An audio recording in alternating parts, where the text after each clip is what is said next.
Hey, hey, Blue Table fans! Double demon fire of happiness! Alright, you got it. I made that stuff up. Okay, listen. I want to talk about, I don't have pictures yet. Don't worry, there will be pictures. We're going to be doing some battle reports. Probably this week. It feels like this week, maybe. Alright. Here's the deal. I love 40K. I played 40K since 1997. Let me tell you the story. I used to run role-playing games all the time. That's a lifelong love of mine. And two of my players, Aaron and Sean, S-E-A-N, they brought some White Dwarf magazines. And I knew they did something game-related after they came to my role-playing sessions. They were going to play Warhammer 40K at his house. And they brought some White Dwarf magazines, and they weren't like, hey, check these out. They just had them in a stack. I started looking at them, and I was hooked. What is this sorcery? And so I got my first army. I bought 54 metal aspect warriors for Eldar, which, by the way, I loved, and they were $1 each, excuse me. I absolutely loved them, and I built them, painted them up. I was eager for my first game, and Sean played Space Marines, and Aaron played Orcs, and I played Eldar. And versus Space Marines was my first game, and I got completely wiped out. I didn't know what I was doing. I was moving the Banshees over to attack this tank, right? And of course, then this was in 2nd edition, the one that came out right after Rogue Trader. And I got, and my heart just sank. So I got that sinking, frustrating feeling when you get beat at a game. And of course, since then, I've learned, hey, it is you. You can get, it's not just the army. It's certainly not the other person being terrible. It's, you gotta learn to pilot your mech. You gotta learn how to interact with everything, understand it. And of course, it does help to find a group that has the same mindset as you. If you're non-competitive and you're just picking what you like because it's the rule of cool, then maybe a super competitive group is not for you.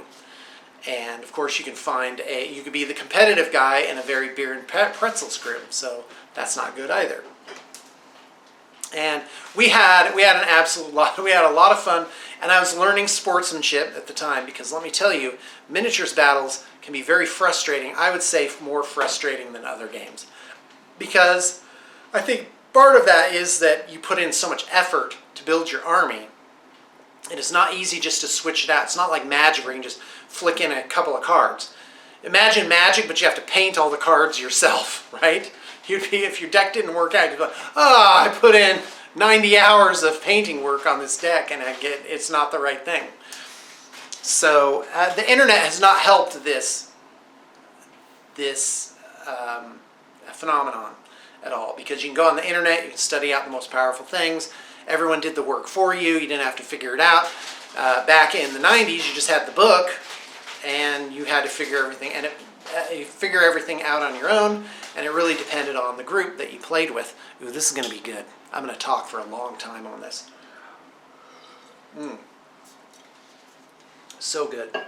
Excuse me, if that's obnoxious, can someone please say it in the comments? Well, I kind of have to. I have to take a drink. I could just do it off camera, I guess. Now, I played my Eldar, and I had a Swooping Hawk Exarch, and I think at the time they were a separate unit, and you make an Exarch, you make him a separate unit, you give him custom war gear and stuff like that. And what happened is I landed him on this piece of terrain that we had that was like this big spire, right? And the Orc Horde was advancing, and I targeted a what was it? It's the flamer vehicle they had that has like this big tank of combustibles on it, right? A Scorcha, that's what it was. And so I target that, boom, and it blows up, and it blows up in a 12-inch radius, which is like 24 inches across. And do you need to get back to what you were doing? Because I can change this. You're doing fine. Okay, great. All right, so And it basically just blew up his whole army. And he was pretty mad. He almost like just walked out of the house right there. And that was my Swooping Hawk Exarch. I am Reticulon! Kablam! And he had like Power Field and some special rifle and stuff like that. It was pretty awesome. There was one, I think it was Power Field. It gave like a 2+ save. I mean, you could really ramp up your heroes back in 2nd edition. It was so bad. And then one day we decided to get into Warhammer Fantasy. So we sat down, we're like, oh, which armies are going to do da-da-da-da. So Aaron did Skaven. I can't remember what Sean did. I think he did Orcs, and I did High Elves. And I decided I didn't want to do the traditional blue and white, so I picked green and white, and they have this 5-pointed star. You guys have heard the story before, but I'm going to tell it again in case there's someone new here, that this 5-pointed star, and I painted it green, and I painted like 50 spearmen this same way, and someone was like, that looks just like a marijuana leaf. And I'm like, oh, so it does. And they called them the High Elves. All right, anyway.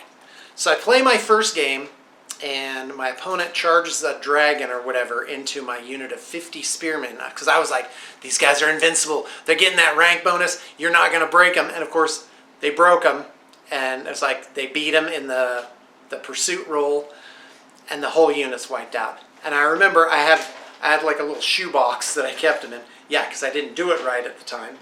And I just dumped them in there. I just slid them off the tray.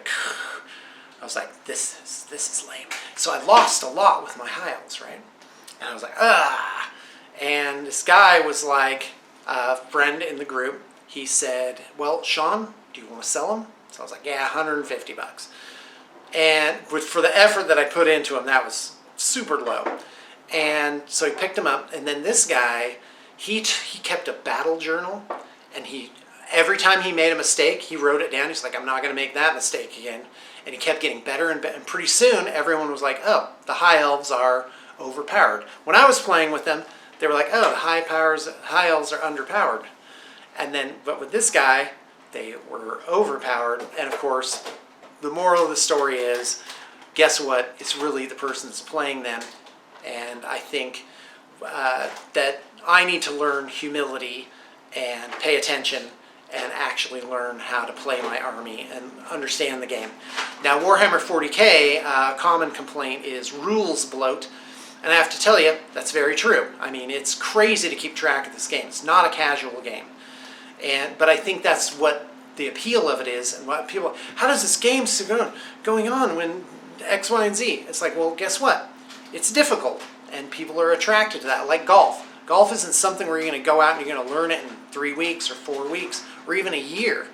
If you went out and played golf for a year, full time, 8 hours a day out on the range, you'd be okay. And it's just to get something to a professional level. And that's where I think Games Workshop is really getting their games to go through. They're getting them to the next level.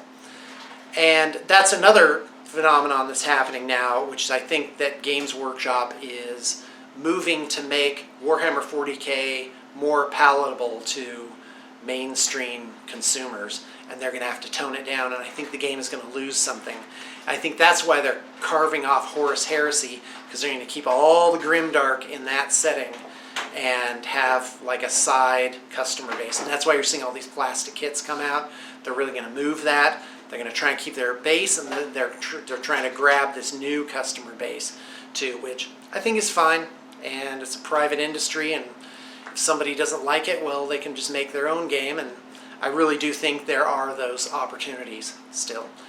Remember back in the 90s and the 2000s when maybe Games Workshop wouldn't necessarily survive, and that they were a different company. They were a company by gamers for gamers.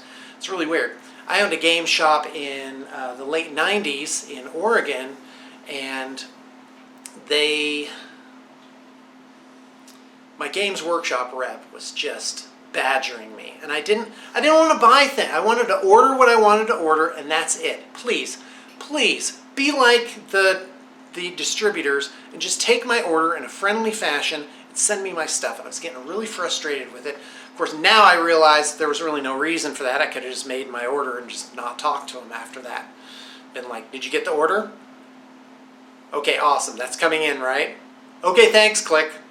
that would be it. But I remember getting super frustrated, and I was like, that's it. I'm not carrying Games Workshop anymore, and I cleared it all out of my store, and I was going to back Chronopia.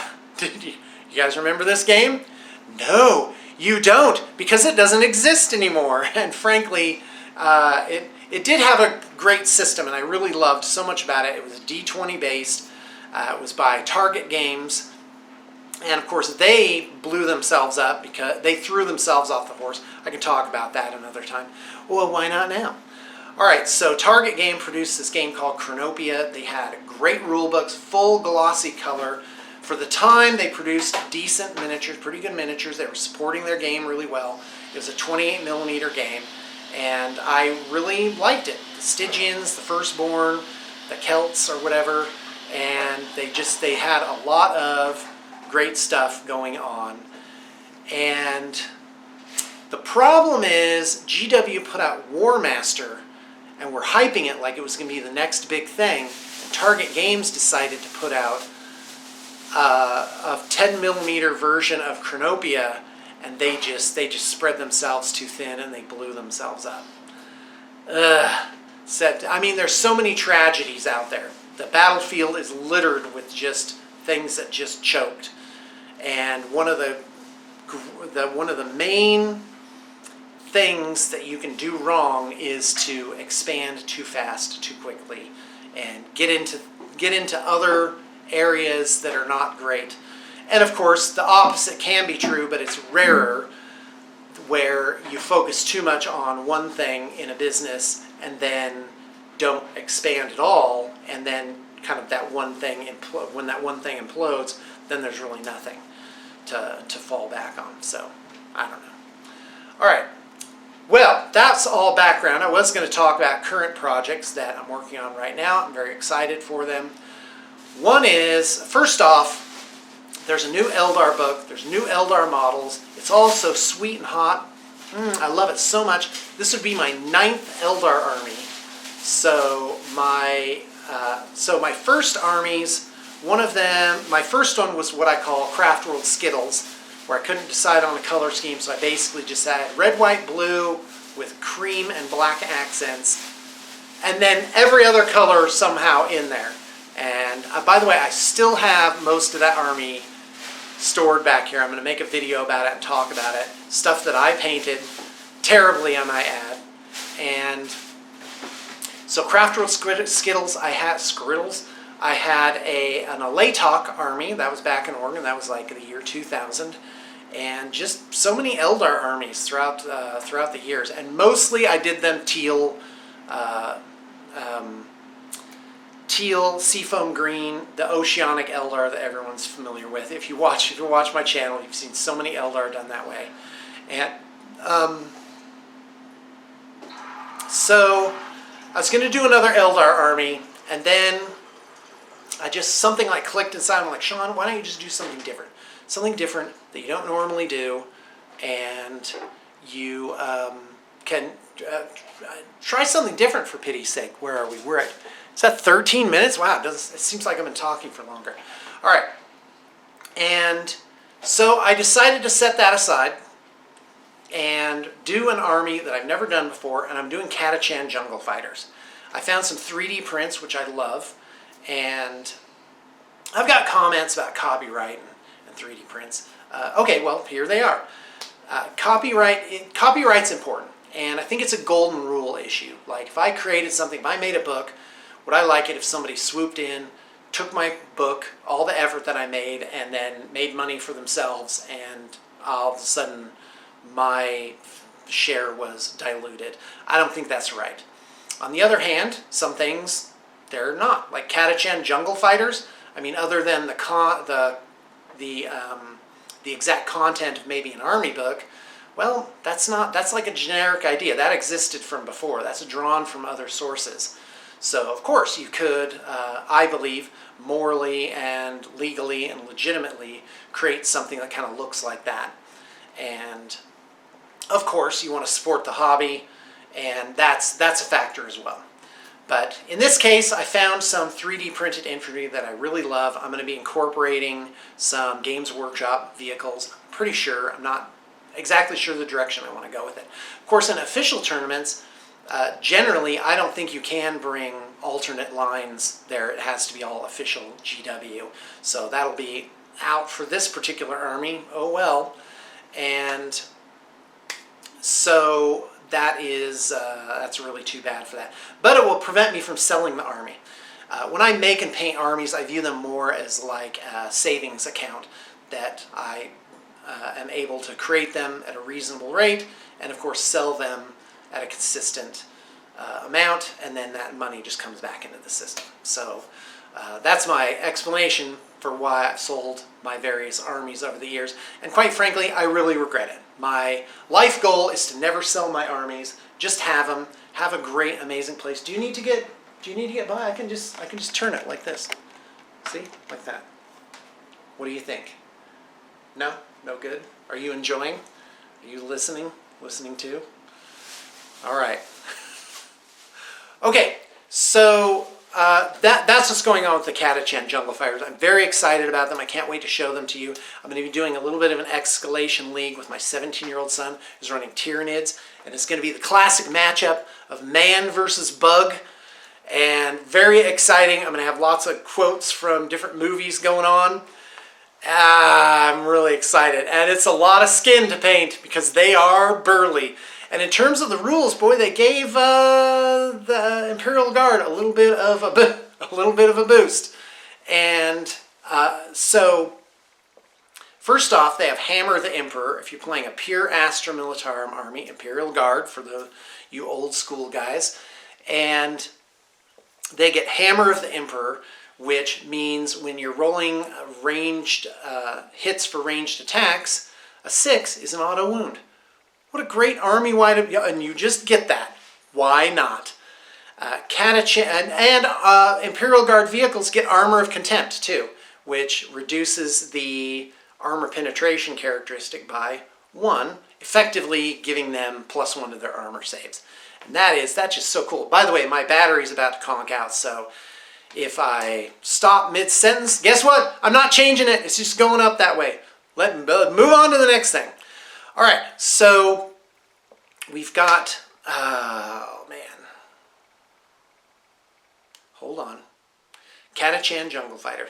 So I'm very excited about that. It's going to be an infantry-heavy army.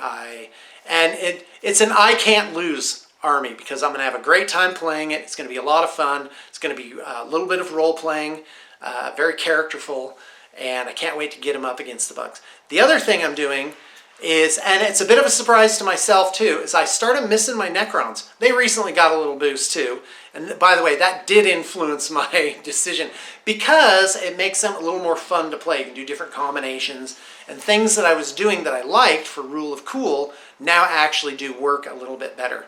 So I'm building up my Necrons. I'm going to do the exact same color scheme again of purple, brass, and black. Black is the main color. Black, brass, and with purple energy stuff in it. It's a great color scheme. It looks really good. It's original. My son, Jonah, actually came up with this. He painted some warriors just because we had him. He's like, look what I did. And I'm like, that color scheme looks amazing. And so I'm in process of doing that right now. We have loads and loads of great armies going. We have a 80s retrowave themed Mechanicus army that's absolutely huge, painted to high standard. I've got a Orcs Death Skulls army, which is really huge, tons of vehicles on that. I think you saw that. I have a Sisters of Battle army coming through, loads of smaller projects. We've got some Beastmen coming up, an absolutely sick army of Beastmen. It's so huge and has lots of great stuff in it, painted up classic manner. And some Deathcore. You're going to see a Deathcore army coming through too. Tons of infantry, like 110 infantry or something like that. Loads of tanks. And some Black Templars. We're working on this enormous Black Templars army. I'm very excited for that. You're going to see some of the really cool Forge World stuff coming through for that. And genuine Forge World. So very exciting. I wonder if they're going to plasticize Forge World. Yeah, I'm seeing a lot of their kits coming through as plastic for Horus Heresy. And of course, that's the goal. And with Eldar, I was a little disappointed. I was like, hey, you could have done it. You could have made it all plastic. Why are we still seeing resin, 20-year-old resin models in Eldar? But I guess that's how it goes there. Because like they came out with Ash Waste, I'm like, you could have just for the effort that was put into that one thing, they could have redone the Eldar line. But reasons, you know, and there are reasons. All right, guys, we're coming up on 21 minutes for this one, so I'm going to call it quits. I'd love it if you gave me more topics to talk about. We got a lot of stuff coming through. It's all very exciting, and I'm happy to hear from fans, and yeah, and build up the channel. Say something nice. Say something helpful. That would be absolutely awesome. Thanks for tuning in.